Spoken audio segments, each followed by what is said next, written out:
everybody, and welcome back to your favorite interview program. That's right, it's the Monkey Jonas interview show. Everybody, I am very sorry. I know I promised you Drake Bell would be the guest on the next episode, but we had another scheduling snafu. He has to go to court today about his bankruptcy. He said he will try to get in for episode 4 of the Monkey Jones interview show. We're going to talk about his work on Drake and Josh and how he wants to have a reunion show so that he can once again speak to Miranda Cosgrove, quote, now that she's old enough.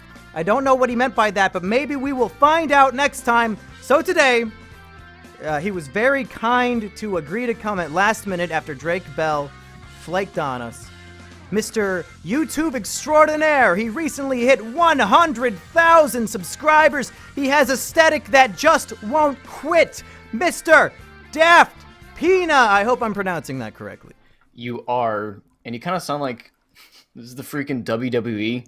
Welcome, wrestler fans. This man killed 3 birds within his lifetime and sat down next to Rosa Parks. 3 birds with 1 stone. Jameson Johnson. That's right. I gotta hype everybody up for DaftPina. He's a big get for this show. For this show, are you kidding me? Who else did we have on this fucking show? Some no-name Siva Gunner who doesn't even have a YouTube channel anymore? Boring.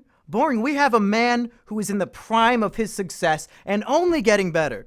Mr. DaftPina, for those who have not heard of your work, could you just give us a brief summary of who you are and what you do on the YouTube sphere? Before we do that, I like to interact with the chat. Mizurgi42, tell DaftPina to do a crazy taxi impression. I can do that. Can we do that? Okay. Hey, welcome back to Crazy Taxi. Oh, is that it? That's the impression. Yeah, that's the impression. I was hoping... That's the announcer. Okay, if I send you $10 on PayPal, will you do the entire interview in that impression? I don't think my voice can last that long. So, DaftPina, what do you do on YouTube, other than make Quentin Reviews cry? He's doing better. I can say that. Okay. However, on my channel, currently, or do you want me to start from the beginning?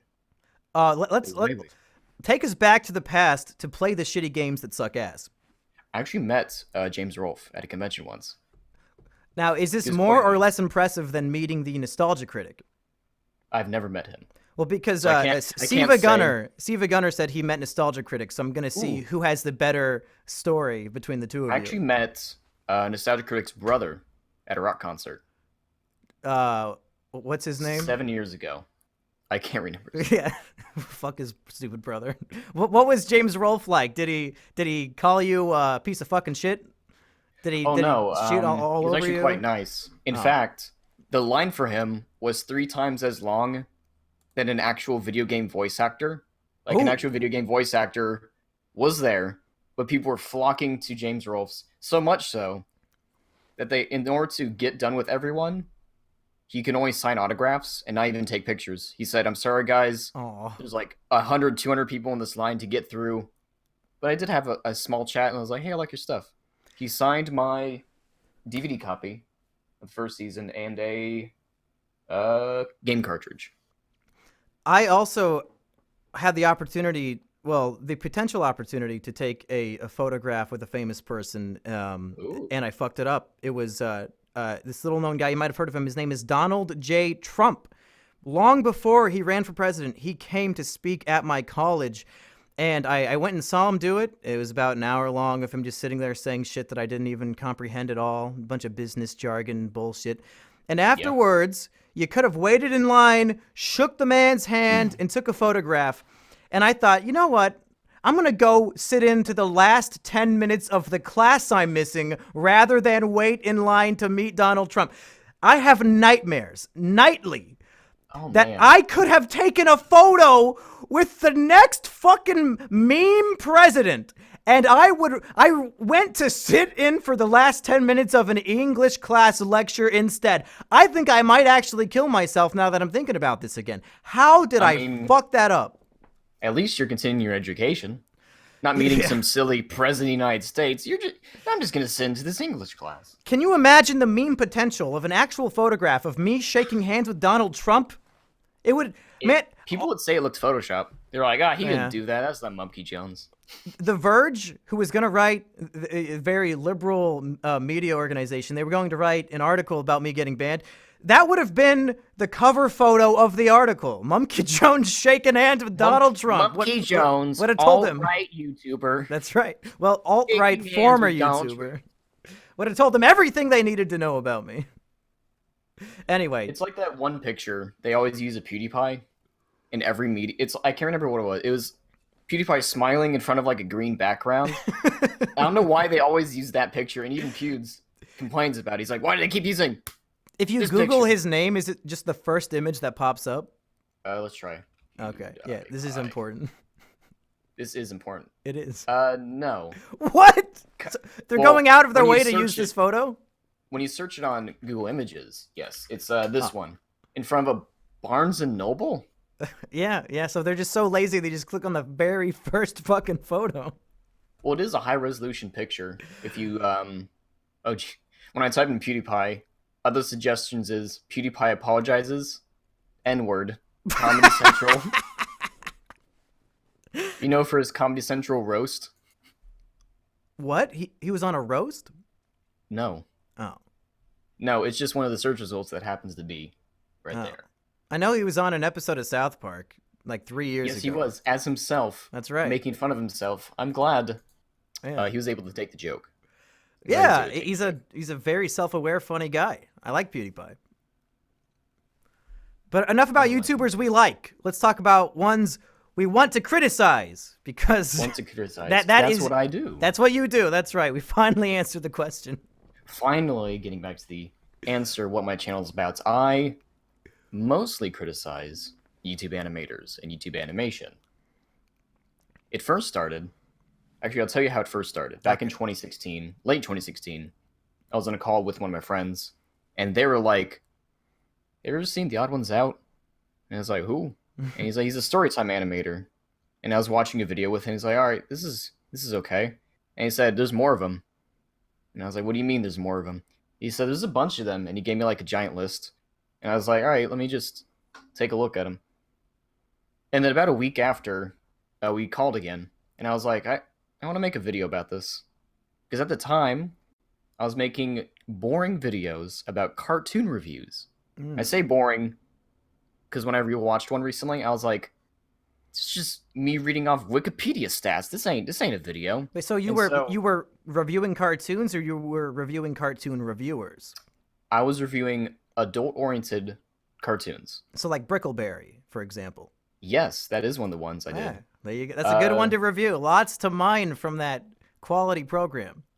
There's a Brickleberry, 12-ounce mouse. What else did I review?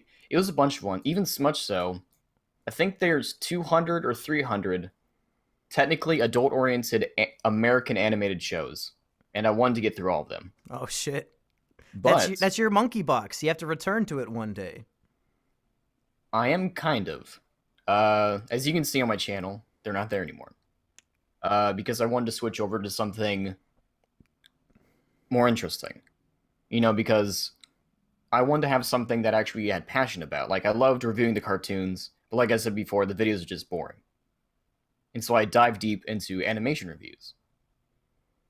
Did these old videos of yours have the same delivery style as the new content? Oh, definitely not. They were more of a standard YouTube personality. Oh, oof. That was it. Hi guys, what's up? I'm taking a look at this cartoon. But not that extreme. Not that extreme. So However, you were inspired by The Odd Ones Out, your hatred, I assume, of him, that you wanted to jump into a whole new genre. not the hatred. Don't put words in my mouth. I would Monkey never. Joe. I would never put anything in your mouth, DaftPina. Well, no, thank you. We got it here, folks. No, but slowly I realized, hey, this is pretty fun. Because most of my private videos was me doing a cartoon review, then me doing a Storytime animator review. You know, like one off the other. And so finally I was like, I don't really like doing these cartoon reviews anymore. I'm just going to stick with YouTuber animation. Because what I realized is that even though my reviews is over someone else, I've started noticing that other people got inspired to improve their own stuff with my content. And that's what I like to see. Is there any chance, maybe through some sort of Patreon thing, that these old, forgotten DaftPina videos could one day see the light of day? Oh, actually, well, without Patreon, I made a second channel. Oh. That, a little backstory. With my cartoon reviews, I was editing them off of my old laptop. Old enough. Okay, you know a little bit about computers, right? I mean, I know that the monitor is not the computer. Does that Okay, count? good. Let me tell this to the audience. My laptop had a dual core processor.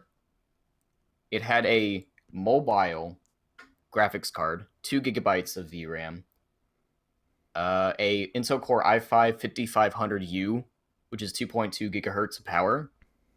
Basically, if I were to render the video, it would take about 4 to 5 hours. Oh, like for a 10-minute video? For a regular 10-minute video. Fuck! And so, oh hey, it's Ishmael. That's my friend. Anyway, and so for these videos, I wouldn't export at the full quality, maximum bit depth or maximum resolution. Mm-hmm. And so what I want to do is, let me send you this. This is my second channel. I want to take time to re-export on my built PC these old videos so you can actually enjoy them. They're not properly lit. The audio is probably not that good. But I still want to give people the quality that I can try and achieve with this new stuff. So one day, if people go to Extra Daft, they can see all these Brickleberry reviews. The Brickleberry reviews and all the other reviews. And my live streams that I want to start archiving. All right, now that we have a general basis of who you are, I would like to tell the story of how I discovered the DaftPina channel. You probably already know this. But... Tell me, and then I'll tell you how I discovered your channel. Perfect. So it all started when I was making a video about a guy who made a content cop video about me. And he was listing off why I'm not the perfect YouTuber. And in fact, in his mind, the perfect YouTuber is somebody with a cozy, dark aesthetic and blah, blah, blah, all this shit. So, I remember that one. In the process, you lonely in a cold, dark room in a basement, if I remember correctly. Yeah, that's right. And he cited Quentin reviews as the ultimate example of this. And I mean, once you find your aesthetic, that's right. You find it. And in the process of making that video, I found a tiny little 3-subscriber channel called Jeremiah the Gamer, who fit all of these categories. And Jeremiah the Gamer was reviewing me. So in my Content Cop video, I showed off Jeremiah's video, and I thought Jeremiah was really funny. He had this, I'm going to try to do my impersonation of him. He had this, it's like a 12-year-old kid, so it's very funny coming from him. He had this delivery that was essentially like, so, in the case of the personality of Mumkey Jones, I give him a score of 7 out of 10. And I remember that one. I thought that was so fucking funny. I loved the way he talked. So I post that video, DaftPina, and you won't believe what all the comments said. They said that Jeremiah the Gamer is just doing an impression of DaftPina. And I thought, first of all, no. I was Jeremiah the Gamer. I was so hopeful that Jeremiah the Gamer legitimately spoke like that in his everyday life, because it was so fucking funny. So the fact that he was ripping off somebody else made me sad. But then I said, who the fuck's this DaftPina? And I look him up, and I was like, oh yeah, Jeremiah is ripping off DaftPina to a T. So that's how I found you. How did you find me? I found you back in late 2016, actually. I kept seeing this video recommended. I don't remember the main title. It was something to do with why the new Diary of the Wimpy Kid movie sucks. Yeah. That movie kept getting recommended to me on YouTube, and I was like, all right, fine, I'll go check this guy out. It was so old. It wasn't even live action. It was your poorly drawn Mumkey holding that body pillow. And I was like, hey, this guy's pretty funny. And that's how I'm here today. Wow. God bless. Thank God for YouTube recommendation. Back when the algorithm helped me and didn't kill me. What are you going to do, though? Start a secret channel. So you've made dozens of videos criticizing mostly the Storytime animators. And I would like to hear about the darkest tales of this. Has anybody reacted to your criticism so strongly that perhaps maybe you even feared for your own safety, DaftPina? What was the worst reaction from any of these people who you criticized on your channel? Let me preface this. Okay. Okay. For the few exceptions of the people who haven't reacted, like, here, let me go through my plays real fast. Okay. Nearly everyone who I made a video about, I'm now in contact with, and I'm actually made amends with them. Par from Tomska. Okay. Par from Tomska, Fox Goodman, Foot of a Ferret, and Young Don the Sauce God. However, I'll tell you the story of Young Don the Sauce God. So now my video about Don, I'll just call him Don, was not even technically about him. It was about someone else who criticized Don. Okay? Okay. And so the video was mainly about, if you were to expose Don, here's how you should do it. And so I got in contact with the guy exposing him, King Science. And I talked to King Science, is like, Science, do your thing. Like, I know you hate Don. It's not getting you anywhere. Just do your own thing. This is after I made the video about it. Guess what happened nearly half a week? I'd say half a week later. He dropped a big exposed video. He already had an exposed video. Well, a but he better made a one. second one on Instagram showing that Don traces still. Okay. And he kept tweeting at Don. Don finally snapped. Don went off on Twitter, rightfully so, mind you, saying, "Boy, why do you keep stalking me? Just because I read your message 2 years ago doesn't mean you can keep stalking me. I don't even know who you are." He went off on Science, and Science sent me the message, and I was like, yeah, you should have left him alone. Because now, Young Don, who has, I can't remember off the top of my head how many subs he has, but just enough that now King Science is known for the guy trying to suck up or trying to take down Young Don the Sauce God. So you single-handedly ruined this man's reputation by convincing him to make a second video. No. I didn't blame convince you. him to make a second video. I told him, just make your own content, because he animates, right? Okay. And I wanted him to get better, and I was like, don't worry about Don. He's doing his own thing. And King Science did his own thing. So that was the worst reaction that you've prompted with one of your videos then? I would say technically that is the worst reaction, considering that I try my best to get in contact with the people I actually review. How often does that work? And more importantly, how do you approach somebody who is famous on YouTube? If these people watching at home want to sneak into their DMs, what is the DaftPina method of getting in these people's ear? Well, you have to. Well, I'll tell you a story about my college teacher. My college teacher. They like to be called professors, I think. Fine. Don't call him Mister. Call him Professor. My professor with a doctorate degree in science once met Steven Spielberg on a plane. Is that how he got his degree? No. She didn't fan out. She didn't do anything extravagant. The first thing she did something cool. She asked the flight attendants, the people who serve, yeah. She said, "Can you send a drink to Mr. Steven Spielberg?" Oh. She sent his drink over. And then he got the drink. He looked at her. And he's like, all right. And so they talked like people. She wasn't like, oh, my favorite movie is this that you made. I love this thing. What are you working on? No, she just talked with him as a person. Because at the end of the day, these people I've been talking with, Andrea Cervea and Quentin, right? The Fear Raiser, all the people I talked to, at the end of the day, they're still people.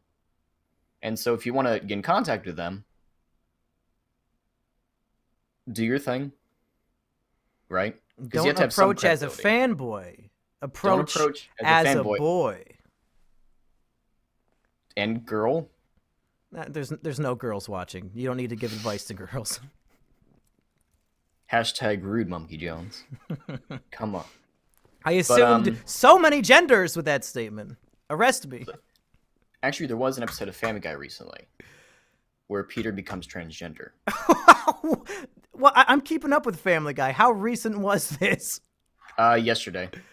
Oh, okay. I didn't watch last night's episode yet. Peter becomes trans in the new Family Guy. Okay, I need to hear your adult cartoon review. I won't spoil it, but it could have been better. Really? The jokes worked, and it had a good message.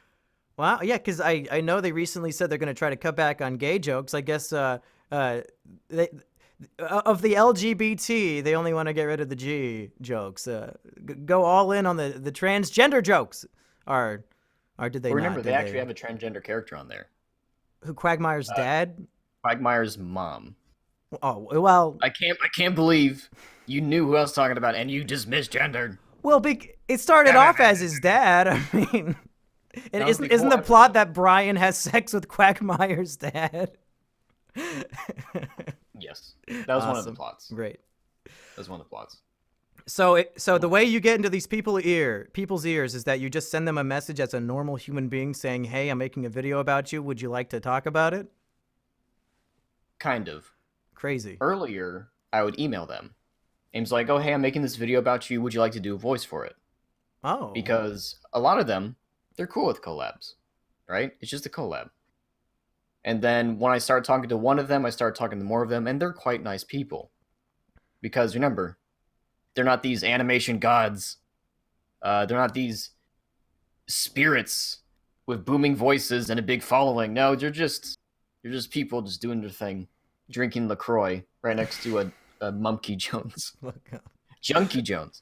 Junkie Jones. So just because somebody perhaps has a following on the internet, they are still normal human beings and should be treated not as royalty, but as your fellow man. Well, unless they are royalty, I guess. Well, I don't know too many royal YouTubers. Imagine Prince Charles just becoming a YouTuber. Is that the balding one? Prince Charles. Let's double check. Because remember, one royal, 97 is it? Let me double check. Yes, Prince Charles is the son. Yes, is the son of Elizabeth, but was it Elizabeth II's husband crashed his car recently. Oh no, Princess Diana all over again. Now here's the thing. He's 97. Uh-huh. Behind the wheel. And he crashed the car immediately. Prince Philip, Duke of Edinburgh. They took his license away. Now here's the thing. He didn't get hurt at all.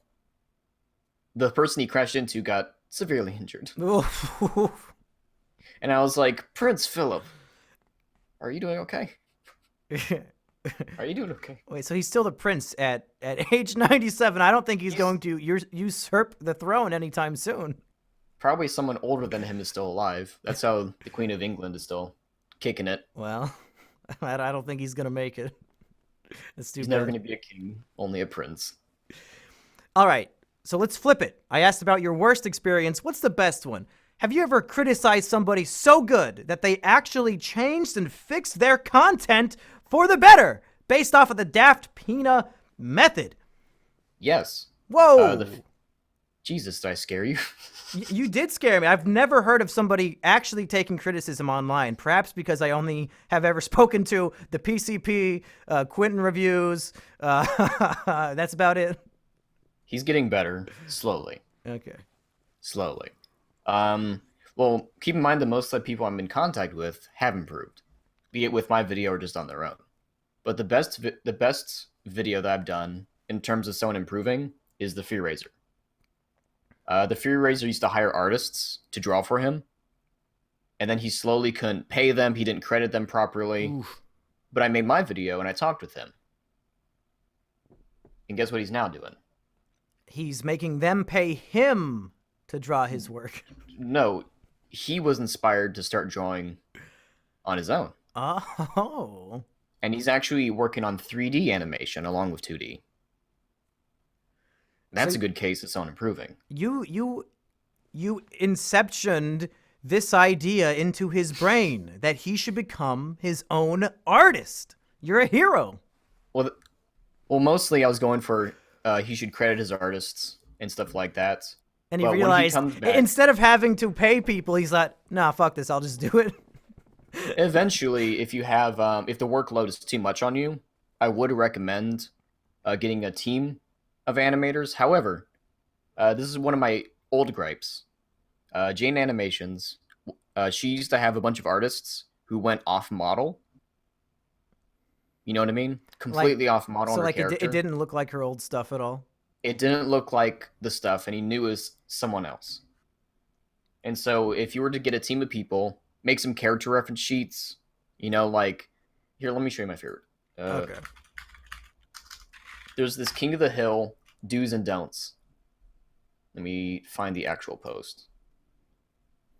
You can show this on screen if you want. Okay. But the animators for the show King of the Hill made this list of animation tricks and relationship tricks, such as character A would never do this, or character B would do this. I saw one about how to desexualize Peggy. Is that what you're talking about? Yes. Yeah. And no high fives. There's no high fives in the show?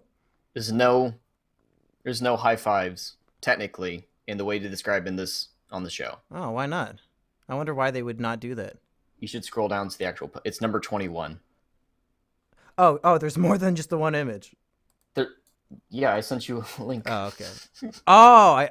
What the fuck? Okay, I just clicked on the one. Oh, okay, here we go. So if you are going to get your animation team, make sure you're paying them properly, of course. And make sure that they're on model, that they follow your direction. Because remember, if your channel is called Monkey Jones, and Monkey Jones animates, and his team members don't follow the animation guidelines, is it really Monkey Jones, or is it Monkey Jones and his friends? Yeah, I think that's why maybe when I would have a video edited by Emperor Lemon's girlfriend or by Bedhead Bernie, people very quickly realize I did not make the video, but at least their style and their editing is far better than I would ever be after 10 years of practice. So if anything, it just makes my normal videos look worse by comparison. It's a very opposite problem. To work on your editing, what program do you use? You don't want to know, man. It doesn't matter. Do you use Sony Vegas? Are you one of those? No. I use Cyberlink Power Director 15. Cyberlink Power Director 15. I told you not to ask. You don't want to know. We need to get you the Adobe Suite. No. We need to get you the Adobe Suite. I refuse. It is a wonderful program set, and you'll love the way everything interacts together. Premiere, After Effects, everything. The way I see it, at the end of the day, I'm just reviewing like fucking monkey movies and shit. So I don't need some top of the line Bedhead Bernie editing for any of. I like the cheaply made aesthetic of a Monkey Jones video, and I think that's, if I had to provide criticism to the everyday YouTuber, I think that is something I would say.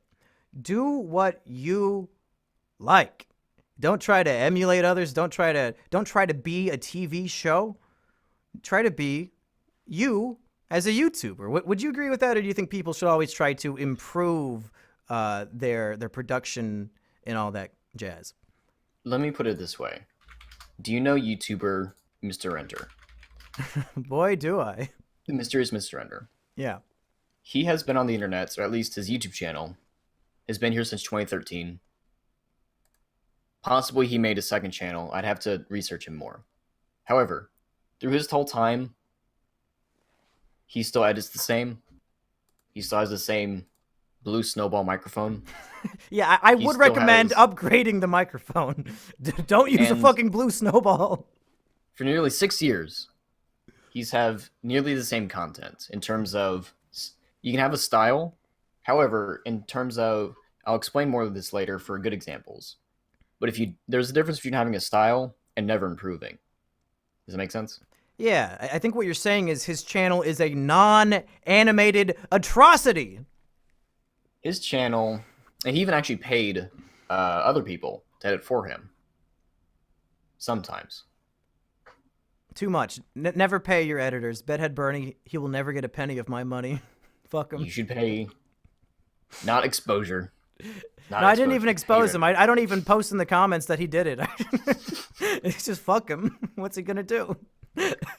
He's gonna record this stream and make a Verge article about it. No.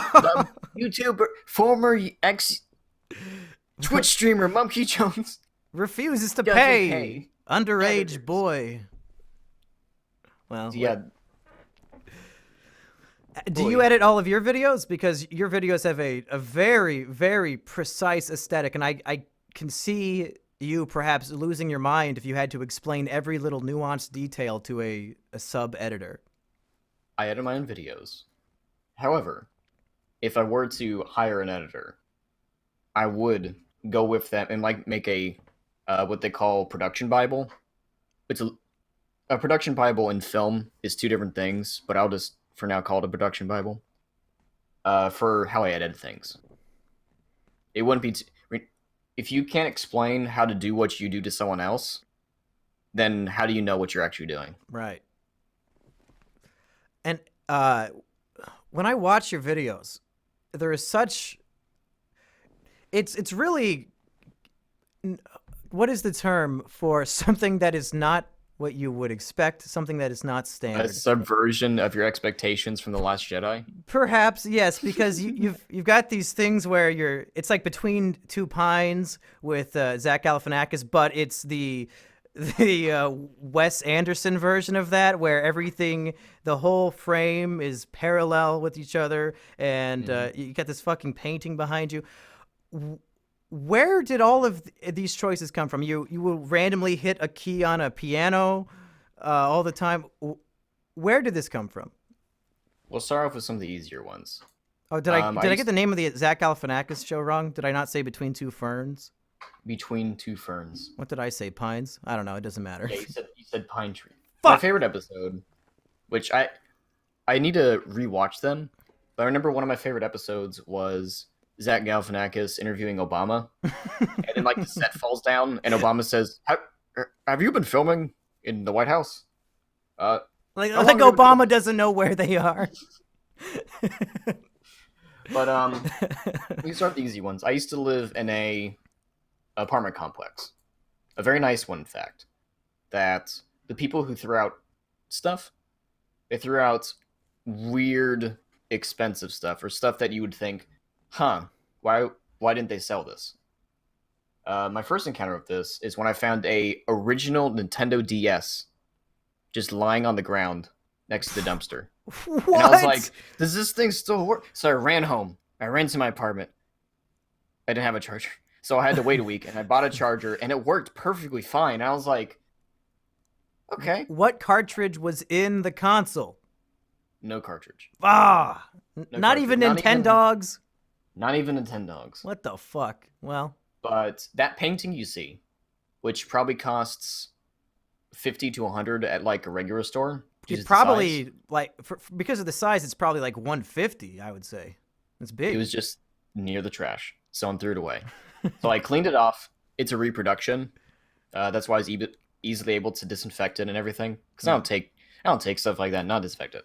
And that fake plant, that I actually went to a. Do you know what a Hobby Lobby is? Yeah. Do they have them where yet? Yeah, I think they also famously are anti-gay in that everybody tries to boycott them, but all the people who say that don't even have one in their city.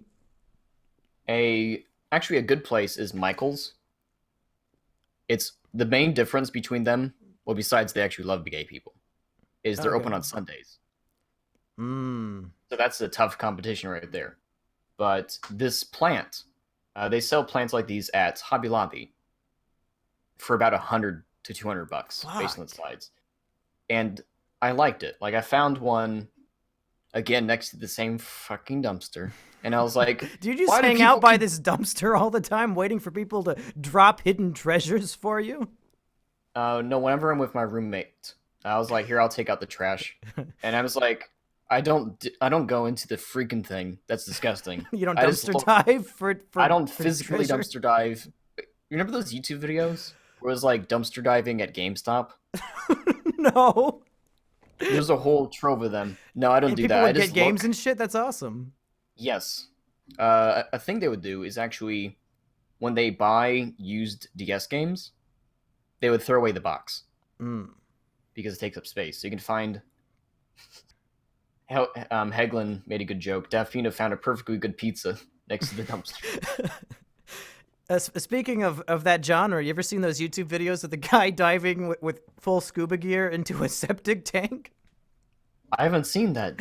It's a classic. He's brave, but don't know why he's doing it. The aesthetic came from that. However, I do want to replace the plant because for the longest time, I even went to a subreddit for identifying plants. I took a picture of this and I was like, can please someone tell me what this plant is? Because I wanted to get a second one. Was the answer plastic? No, they never gave an answer. And so I'm just thinking, hey, Bedhead Bernie, he's in the chat now. Yeah. The aesthetic came from walking near a dumpster. Yeah, the aesthetic came from walking near a dumpster. It did, at the very least for my current setup. Your channel is literally inspired by trash. That's what I review as well. Yeah. All right, do you have any more to elaborate on this aesthetic, or should we move on to some Patreon questions? I like having fun with the audience. That's why in my newest video I just have a piano for some reason. Yeah, you just keep hitting And notes, and it's so impactful, even though it's totally meaningless. In my Andrea video, was it my Andrea video? No, it wasn't. It was my Quinton Reviews video. Another great video. Another great video, where for no reason, I'll send you the exact time. I was actually in front of a green screen. Right? Here's the exact time. And I put two effects on. And I was like, oh, that's pretty funny. Do you see what happened? Where it's a mosaic where it's pixelated, but it's also I'll pull it up for the stream real quick. And I was like, oh, hey, that's pretty funny. And so for the whole section, that's how he feels with it. I just have that going on, and I don't mention it. Okay, here it is for the people at home. So here it is for the people. You have this chaos going on, and it means nothing. You just thought it was funny. Yeah, I just chuckled. I was like, hey, what if I do this? It's true artistry, I think, is that there is no actual meaning behind the choices. You just thought it was funny. Yes, yeah, sometimes the best choices is just a chuckle. It's just a chuckle out of you. All right, folks, I decided to make this show more Mumkey fan friendly. Each episode, I would take some questions from the good folks over at patreon.com/Mumkey.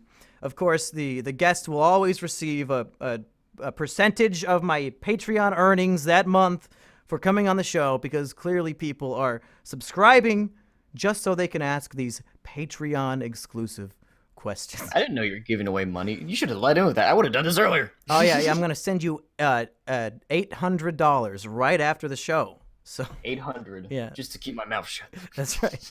So the first question from the Patreon questioners is from Fat Dink 420. He wants to know, tits or ass? An age-old question. Yeah. Don't fuck this up. People might call you gay if you pick the wrong one. Can you imagine the first time that was asked by someone? I imagine it was in caveman times. Gugnuck. Chest or butt? I don't know. Choose wisely. Is that your answer? Can you answer it in the voice of Crazy Taxi? Crazy Taxi. Oh, someone reposted the Quinton. Do you want to read that as a caveman? Here's the thing. I fucking hate Trump. He embarrasses me every day. In cave. He said he'd build wall in front of cave. I see no wall. Do you think the caveman has a similar beard? I'd say cavemen are probably pretty hairy. Yeah, probably. No razors. All right. Okay. Well, maybe we'll leave that question on the table for now for you to percolate. Let's move on. I'll wonder. I'll ponder. I get back to you. Yeah. I wonder because maybe tweet it out. Hey monkey, I got my answer. I like those big milkers. Yeah. I don't know why I sound like a war veteran who can barely hear but still wants to be a part of the NASCAR race. Oh yeah, go yeah. I like this. Whoa. The one enjoyable thing about NASCAR is being able to hear it. Why is he even there?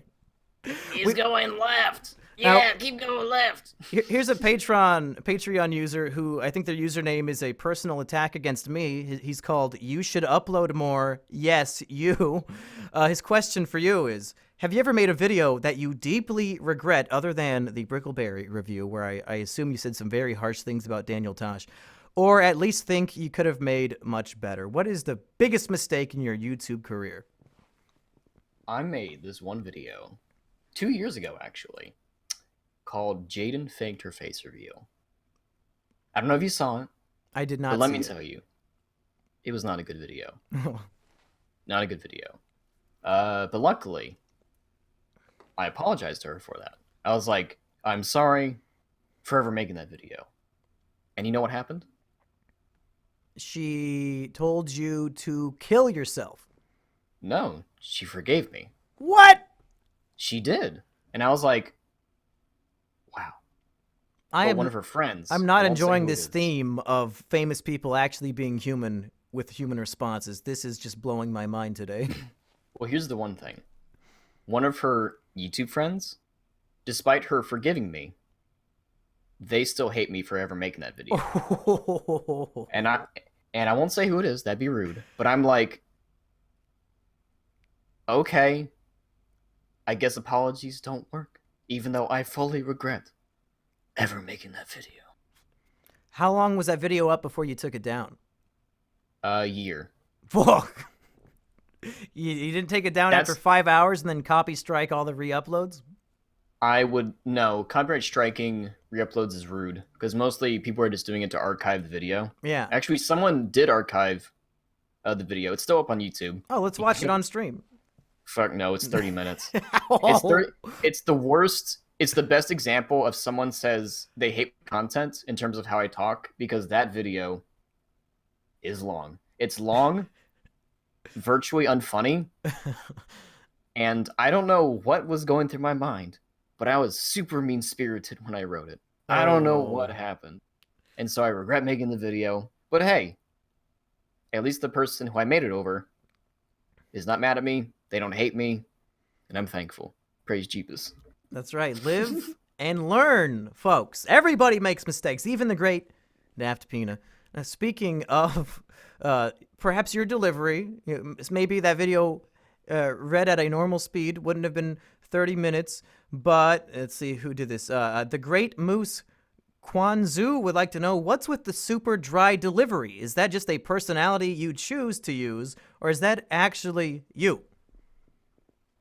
Well, hopefully they're in the stream to figure out that's not how I talk. Yeah. But I like doing the personality. I think it's pretty funny. Yeah, it really is. You know, from all the loud YouTubers, the loud and fast-talking YouTubers, just to find... Because I still get comments where it's like, I like your videos. If you talk so slow, you got good points, but I don't like your voice. Do you get comments like that every single day? Every single day. And I'm like... Because I get responses from other people saying... Okay. Just responding to them like, that's okay that you don't like it. Just respond with like a sad face, sad emoji. Sad face. It really hurt your feelings. Best. Sad face. It's like Rusty Cage. Every day he has a kid asking him to make more Knife Game. You guys have just got to start replying with sad faces to every single one. Sad face, make more Knife Game. Maybe they'll apologize to you for insulting you. So the whole gimmick is just, again, because you think it's funny. Yeah, I think it's funny. Yeah, I think it's very funny too. I was showing my girlfriend Sheepover your newest video, and she's like, she said, "How can people watch this?" I said, what is fucking hilarious? Like, 100,000 people can't be wrong. He'll take a 4-second pause between words in the same sentence. It's fucking great. And, I mean, she liked it from Jeremiah. I don't know why she doesn't like it from you. Anyway. I don't like it. I don't know why. I don't know why. Were you a big fan of Jeremiah the Gamer? Are you gonna make an exposed video on him? I think I've talked to him before, but he has publicly stated he's moving away from that personality and trying to develop something on his own. I think the newest update is that he has quit YouTube completely because it was too boring. What do you... That's like the same excuse that Leafy gave. Yeah. Leafy said, I left YouTube because it got a bit boring to me. I was like, what? Boring? Yeah, it's just a coincidence that both of their view counts were depleting, and then they get bored. Just a coincidence. Like when Nixon left office because he wasn't feeling it. Okay, Joshua Hopkins would like to know, who is your favorite and least favorite Storytime animators, and why? Oof, that's a tough question. That's a tough on-the-spot question. My least favorite... I had to go through my list. I guess I haven't talked about... I haven't technically talked about a specific Storytime animator in a while. My least favorite would be Billy But Better. Billy But Better. Billy But Better. I made a video about him. I asked him if he wanted to be in it. He said no. That's okay. Yeah. He said he liked how the video turned out. But on Twitter, I'd say sometime last year, he added me saying he lied about it and he actually hates me and the video. Wow. So much so that this was around the time when my Fox Goodman video about tracing. So much so that Billy But Better said tracing is okay. And I was like, what? This guy went off the deep end. Like, he could hate me, but he just said tracing art is okay. And I was like, Billy, jeez. I mean, oof. I don't know. Oof. But my favorite one. I think Cypher Den. Cypher Den's are pretty fun. It's not Spetchy? Speechy? No. What's her fucking name? How do you pronounce that shit? I pronounced it Spetchy because there's one E. Yeah. But apparently it's Speechy. Speechy's not your favorite Storytime animator? No. Oh, wow, who could have guessed? I don't know. I mean, I made amends with her, as well as the other people. Not Billy But Better. Not Billy But Better. But who's your true favorite one? I already forgot. I'd say Cypher Den. Okay. It's pretty fun. Speaking of this, and you clearly know a lot about animation and the ethics of tracing, so Dark's Eye Da Moon would like to know, have you ever thought about making your own Storytime animations? You can dish out the criticism, but can you do it yourself? I was thinking, back in 2017, wouldn't it be funny if I made a parody account? But the parody account wasn't linked at all to my... I wanted to do an experiment back when Storytime Animations was blowing up, that if I make a fake Storytime channel, how fast could I get it to 100,000 subs? I never ended up doing it because I wanted to focus on my own content. However, I'd say it's too late to start doing that. I'm guessing, based on YouTube trends, the big YouTube Storytime animators will stay afloat, but maybe in 2021, 2022, the genre will be dying or dead by then. I think the whole website will be dead by 2022. That could just be bias. I don't know. I'm hoping. Could just be bias. Fingers crossed, baby. Let's get Vimeo. Vimeo will have its day in the sun. That's my monkey guess of the day. But I do want to spend more time on my own animating and whatnot. Do you do a lot of drawing and shit? Oh yeah, I love to draw. Oh, well. I did some. I like to do streams where I draw. I want to do more of them, however. Oh, on YouTube or Twitch? YouTube. Oh, not a Twitch boy yet? Not a Twitch boy yet. I'll get there one day. Yeah, one of these days. We'll all migrate to Twitch. That'll show and Susan. Vanilla. And Vanilla. No, nobody's going to fucking Vanilla, dude. Okay. Vanilla. Well, no one's going to beat you. the most sub the most sub vanilla. That's right, because my content is so vanilla. All right. Haha. Final question. Matthew Semple or Sempe asks perhaps the best question of the night, or I guess day, because it's 3 p.m. over here. It's not that late. I want to do sometime in the afternoon. That's right. If you were to make a DaftPina critical review of Monkey Jones, what were your problems with my stuff? Well, the fun part was when I first contacted you, I gave you a lot of helpful advice already. That's right. Well, that's for Twitch streams, though. I mean, like the monkey videos. I'd have to rewatch your content because what I do is I try and watch as much as I can of a person. Like for the Tom Scott video, I watched all of his second channel, all of his main channel.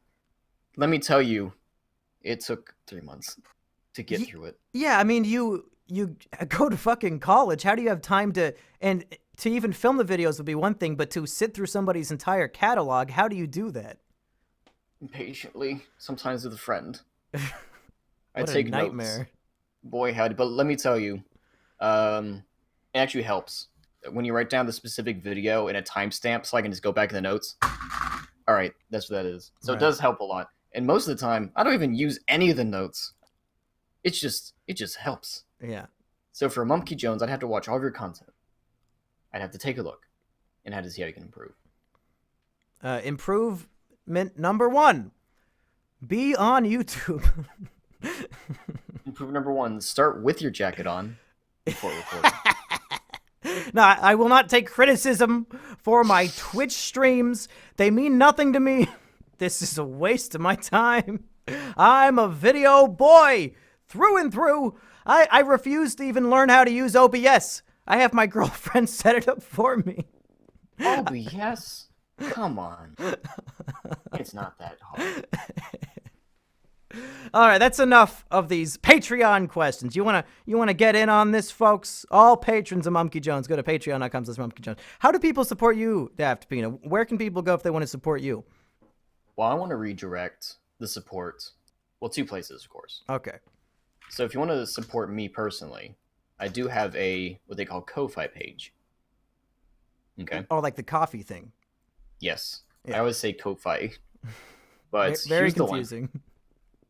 Basically, I don't have a Patreon yet because if I get a Patreon, I want to make sure that it works, it's efficient, and that it gives people what they want. Because you know how a lot of Patreons are run by people who can't run them, and so there's like rewards that don't get shouldered out, or there's a lot of things that don't get sent out. You know, like if you donate $10, I'll send you a drawing. And they never do that. Yeah, I am guilty of this. I promised, hey, $25 patrons once a month, we're going to do a live stream together. And then I keep forgetting to do it. But I will do it this month. Starting this month, we will start doing them again, folks. I'm so sorry. I've had a lot of shit going on. Please forgive me. Speaking of a lot going on, I wanted to promote my friend's GoFundMe. Remember? Right. My friend, Neo, who at this time is actually homeless now. Fuck. What happened? He used I'll post this right there. He used to live with his mom. His mom didn't pay the rent, or her portion of the rent, and so they got evicted. She went to live with her family, and he lives with no one, as his family actually doesn't like him anymore. Oh. Because he's trying to pursue being a filmmaker. And he actually had to sell his camera equipment as well as most of his furniture. And so now he's homeless. And it's really fucked up, the homeless system in his area, because he is next to a shelter, right? He signed up to be in a shelter, but he has to wait nearly a month to actually maybe get accepted into the shelter. You have to submit like an application? You have to submit an application. To prove how homeless you are? I'm more homelesser than you, so I get a spot and you don't? Yes. However, he has 2 jobs, and he has tried applying for apartments. But they only look at the income of 1 job. Oh. Yeah, so he hasn't been accepted. And so this GoFundMe, it's the least we can do to help him. Is basically this money goes so he can have a car. So at the very least, he has something to get to work to, something to sleep in at night. Yeah. And he used to make good content on YouTube, but of course, he's kind of homeless, so he can't make it anymore. And Does he still have his camera? Because a homeless vlog, I think, would blow up in popularity very quickly. He has a phone, and that's what he wanted to work on. I was like, you want to make a documentary? Do you want to make a homeless documentary? Yeah, I mean, I'd watch 5 minutes a day of like what this homeless guy did today. Like, I always wonder, where exactly do the homeless people sleep? Because I see them outside McDonald's trying to get my fries all the fucking time. When it gets really cold or when it gets dark, where do you go? And I would like to see that. Usually 24-hour places, like Walmart. What, they sleep inside Walmart? Usually, sometimes they sleep in the bathroom for a bit, God. or they try and find a place to sleep that's warm. Because some places understand. Like, I've seen some McDonald's that just let 1 or 2 homeless people sleep in it, then tell them to leave after like a few hours. But have you seen that video of the homeless guy who brought a dead raccoon into a McDonald's and it was bleeding all over the table? My pet's raccoon, please save him. If you're watching this interview on YouTube or monkeyjones.tv, there will be links to the Ko-Fi account and to this GoFundMe down below. We got to help this homeless man make some vlogs. I'm not too worried about my Ko-Fi. I'd rather all the money go to Neo. Well, either way, you will be helping our good friend DaftPina and his friend. And my friend Neo. All right, what do you say about taking some questions from the Twitch chat, or should we say fuck them, let's go home? Let's take some questions from the chat. All right, chat. Rev up those fryers. It's time to get DaftPina to answer the burning questions you've had likely for decades now. Throw them in there. Oh, Bernie was hoping we would link to the video of the homeless guy with a dead raccoon. I will post that link in the description of the YouTube video as well. I don't feel like looking for it right now, but if somebody else wants to post it, I will not stop them, because that is one of the funniest videos I think I have ever seen.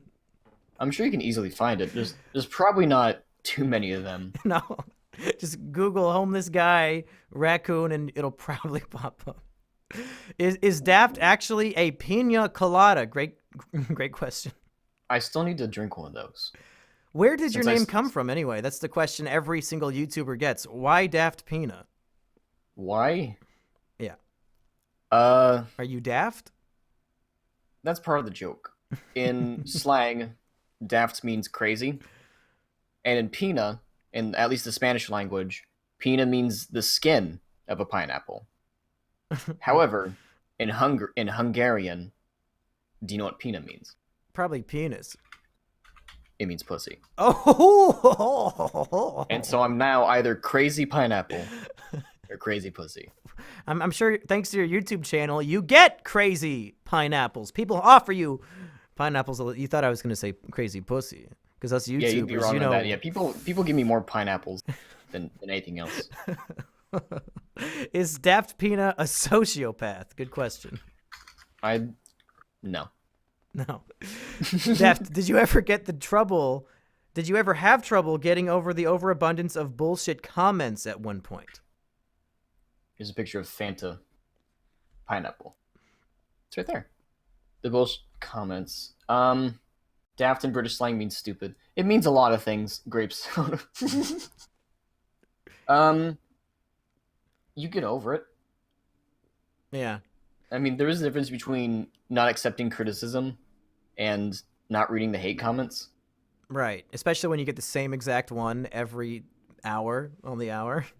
Yeah. I think it's part of the job. You have to accept that you get it, and you have to have a thick enough skin to not let it bother you, which some people clearly do not have that talent. It happens. I mean, Monkey Jones wouldn't have made it this far if he listened to all the hate comments. No, if I listened to the hate comments, I would have killed myself 3 years ago. And we're thankful that Monkey is still alive and with us today. Well, kind of. I feel like all my insides have been scooped out and killed. Did you ever get a community guidelines strike in the history of your channel? Never. Whoa, we have a certified good boy. I imagine you have many good boy points. I've gotten some copyright claims, mostly from the cartoon reviews. Yeah. And when I made this video about Otaku Studios, a known pedophile, Oof. I will say that because we found video evidence of Otaku Studios admitting that he bought $800 worth of child porn from a child and blackmailed that child after he found out, quote unquote, they were a child. Wow, the rare pedophile who buys CP and then threatens to blackmail the child. Seems very... I mean, at that point, I mean, what is he thinking? Child, well, contact the police. It's so easy. You win. I made a video about him. And I told other people to make videos about him. Yeah. He copyright striked those videos and even got my previous Discord account terminated. Now, did the child copyright strike the CP that you showed on screen? I didn't show anything on screen. Oh, well. I mean, you gotta cite your sources. You gotta prove what you're talking about. We found out he did this after my video. We found out this after my video. Oh, okay. Because my video is mostly about him not paying artists. I found out about the worst stuff he did. And we're actually still, for those of you wondering why we haven't made a video about him yet, or even a part 2, we're still working on it behind the scenes as it is a delicate situation, and we're hoping to bring him to justice. The internet police are on the case, folks. Don't you worry. These combat points will be taken care of. Have you seen this? People are getting banned off of YouTube for having the CP abbreviation in their video titles when they're talking about Pokemon combat points or Club Penguin. They should just probably list the full word then. Well, I don't know if that's the best points? Take to have. I mean, YouTube has some pretty strict... I use this YouTube extension called TubeBuddy. It's free. It's wonderful. It actually lets you know if a tag or a title will get the video demonetized. Oh, I would have loved to have that about, 3 months ago? Would have been great. So I'd recommend it to anyone. TubeBuddy. It can also let you see other people's tags in their video. The hidden tags and the hidden stuff they put. Ooh. So it's a nice thing if you want to get trending, if you want to get popular, if you want to be on top of the YouTube game. Too late. I'm hoping I don't get trending ever again. They'll ban me. Can you imagine? It's called TubeBuddy. T-U-B-E, not Toot. Buddy. That's right. Not Toot. Can you imagine Chancellor Susan? Uh-oh. Like her kids watching your channel, and it's like, Mom, why'd you ban this guy? He makes funny. No, son. I know. Evil. Didn't she say that her kids called YouTube Rewind cringy? Yes, her kids really hated YouTube Rewind. Maybe they're fans of Rusty Cage. Lots of kids are. Mostly kids. Maybe. Oh, that'd be a dark turn when Susan's kids commit a shooting. A Valentine's Day school shooting after watching the knife game. They would have to replace her as CEO immediately. Oh, thank God. Well, and then you'd be able to come back on YouTube. What a worthy sacrifice those children have to make. Don't you say that, Mumkey. Oof. Don't you make it come true. Oh no. You know It's a Wonderful Life? Yeah. You'll make It's a Wonderful Life happen, but for those kids. Mumkey, okay. You want that to happen? Here's what would happen if that happened. And he hits you on the head. Shows me a whole new world. Whoa, what happened? Mumkey, you saved YouTube. What's wrong? You haven't made a video in 2 days. What? On Twitch? No, silly Mumkey. On YouTube. What? And then we watch it every Christmas. The story of death and suicide. That could be a fun video for you. It's a Wonderful Mumkey, where something happens and the Mumkey channel Mumkey channel never went away. That'd be pretty fun. Or if it never existed, and I'm never existed. My depression is cured. Monkey, I'm a successful teacher. I'm making 6 figures as a high school teacher. My whole life could be better. Imagine. All right, Aqua Dragon Plays would like to know, what was your favorite video to make? Some videos I imagine are more fun to make than others, especially when you have to do 3 months worth of research watching second channel content? Well, of course. My favorite video to make. I'd say my favorite video might have been either the Fox Goodman one or the one I just made. Because the one I just made has been back in my mind ever since I saw Foot of Faird's video about animation. But the Fox Goodman one. Fox Goodman, a known tracer, had such a good opportunity, right? Like my video, I didn't expect it to get how much views it did, but imagine this. The best response to that video would have been Fox Goodman saying, you know what? I trace, but I'll get better. And that's the end of it. You know what he did?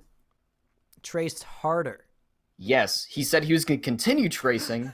He said, let's make a $100,000 GoFundMe, and you got to prove I'm Matt Spicer. I'm like, what? You could... And so he made a follow-up video, and he said, it's okay, I talked to the odd ones out. It's all cool. I'm going to still keep tracing. And I was like, this is the opposite reaction I was expecting, because if he just admitted, and if he just got better, because to this day, every time he uploads a video, he gets thousands of hate comments telling him stop tracing, and he gets getting dislike bombed. I didn't mean for that to happen, but when your response is, give me $100,000. So that's the funnest video to make? Because it ruined the man's comment section? No, because I had a fun... It was so easy to find his traced images. Most of the time, if you searched up what he traced on Google, it would be the first result. It's like clip art? Sometimes he would just use clip art. It's like a Jake Paul t-shirt. It's just clip art that he sells for $40. I saw that video. Yeah. Very good series. Nerd City, he's great. He is. I'm going to get him on the show after Drake Bell comes on. Let's do one final question. This is a big one. Hope you're ready. Are you sitting down? It's from Each He Say. He would like to know, DaftPina, what would you do if Susan Waluigi came to your door and wanted to bang?